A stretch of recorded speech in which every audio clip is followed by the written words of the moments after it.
And you only need one person to say yes. And finally, we got Myron Scholes, who was the first member. It was a Nobel Prize winner in economics. Extremely lucky. And we had this whole era, which we can talk about, of just running Helena as a membership, which was a fascinating time before we did any projects, really learning about human nature, what makes people tick, then translating that to the nonprofit for 5 years, then adding the for-profit. The insight that we had was that even the most accomplished people in the world, they go to sleep at night with anxiety that they will not do a set of things that they've set out for themselves over the next 5 years. But number two, it was sitting with them during the onboarding process of pitching them and then getting them into the organization and literally just saying, when your head hits the pillow at night and you're anxious about solving whatever problem you're trying to solve over the next 6 months, 1 year, 2 years, 5 years, what asset is missing that you don't have? And it turns out no matter who you ask that question to, no matter how famous or rich or powerful they are, they always have an answer to that question. And oftentimes it's not money. Sometimes it is money, but oftentimes it's like, don't understand this specific technology. And I think it's critical. So I remember for Myron, one of the things he was curious about early on was crypto.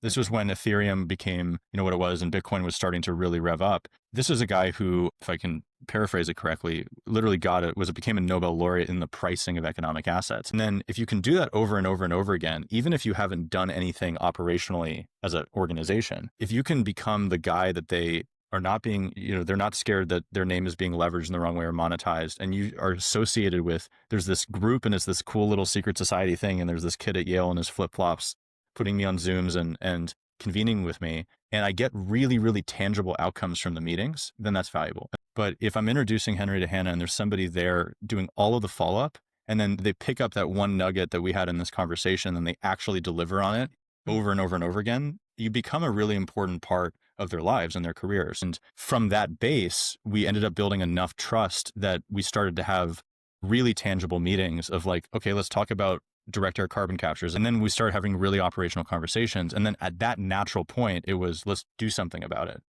And then it's, okay, we need some money.